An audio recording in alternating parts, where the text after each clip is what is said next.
जिंदगी की कीमत क्या है। एक बार की बात है, गौतम बुद्ध अपने शिष्यों को जिंदगी से जुड़ी अच्छी बुरी चीजों का ज्ञान दे रहे थे। सभी शिष्य उनकी बातों को बहुत ध्यान से सुन रहे थे। उन सभी में एक शिष्य ऐसा था जिसे प्रश्न पूछने की बहुत आदत थी। वो उठकर गौतम बुद्ध के पास गया और उनसे बोला, आप हमें जिंदगी के बारे में जो कुछ सिखा रहे हैं उस सब का क्या फायदा, क्योंकि हम में से बहुत से बच्चों को ये भी नहीं पता कि हमारे जीवन का मूल्य क्या है और ये जीवन हमारे लिए कितना कीमती है। पहले आप हमें ये बताइए कि इस जीवन का मूल्य क्या है। अपने शिष्य की बात सुनकर गौतम बुद्ध अपने कक्ष में गए और एक चमकता हुआ पत्थर का टुकड़ा लेकर आए। वो टुकड़ा उन्होंने अपने शिष्य को दिया और बोले, मैं तुम्हें इस जीवन का मूल्य तब बताऊंगा जब तुम इस पत्थर का सही मूल्य पता लगा कर आओगे। साथ ही ये ध्यान रखना कि तुम्हें ये पत्थर का टुकड़ा किसी को बेचना नहीं है। गौतम बुद्ध की बात मानकर वो शिष्य बाजार की तरफ चला गया। बाजार में सबसे पहले उसकी नजर एक फल बेचने वाले पर पड़ी और उसने वो पत्थर उस फल वाले को दिखाया और बोला, इस पत्थर के बदले आप मुझे कितने फल दे सकते हो। फल वाला बोला, ये पत्थर कुछ खास तो नहीं है, लेकिन फिर भी इसके बदले में तुम्हें 10 केले दे सकता हूँ। वो शिष्य उस पत्थर को लेकर आगे चला गया। फिर उसे एक सब्जी वाला मिला।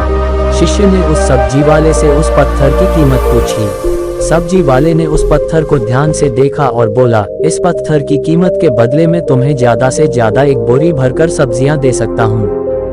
उद्धरण चिन्ह। इसके बाद वो शिष्य उस पत्थर को लेकर एक सोने के व्यापारी के पास गया। उस पत्थर की टुकड़े की चमक देखते ही उस सुनार ने उसकी कीमत 100 सोने के सिक्के लगाए। शिष्य ने वो टुकड़ा बेचने से मना किया तो वो सुनार उसके बदले 200 सोने के सिक्के देने को भी राजी हो गया, लेकिन शिष्य ने वो पत्थर नहीं बेचा। इसके बाद वो शिष्य एक हीरों के व्यापारी के पास गया और उनके सामने उसने वो पत्थर के टुकड़े को रख दिया।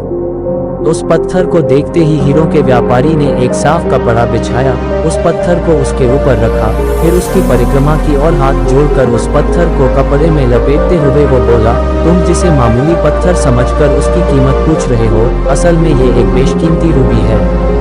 ऐसा रूबी हर किसी को नहीं मिलता। मैं अगर अपना सब कुछ बेच भी दूं तो भी इसकी कीमत नहीं चुका सकता। उस व्यापारी की बातें सुनकर वो शिष्य हैरान हो गया। वो दौड़ा दौड़ा सीधा बुद्ध के पास आया और उन्हें उसने जो कुछ भी बाजार में हुआ वो सब बताया। उसकी अचरज भरी बातें सुनकर गौतम बुद्ध बोले, तुम्हारे सवाल का जवाब इस रूबी की कीमत में ही छिपा है। हमारा जीवन भी एक रूबी है। रूबी की तरह ये भी बेशकीमती है, लेकिन हम इस बात को हमेशा नजरअंदाज करते हैं और अपने जीवन का मूल्य नहीं समझते। हम दूसरों को देखकर और उनके जैसा जीवन जीने की कोशिश में अपने जीवन की कीमत को कम कर देते हैं। हम ये सोचते हैं कि हमारी जिंदगी की कीमत वही है जो दूसरे हमें बताते हैं, लेकिन ये बात हमेशा ध्यान रखना कि सामने वाला अपनी हैसियत, बुद्धि और अपनी समझ के हिसाब से तुम्हारी कीमत लगाता है।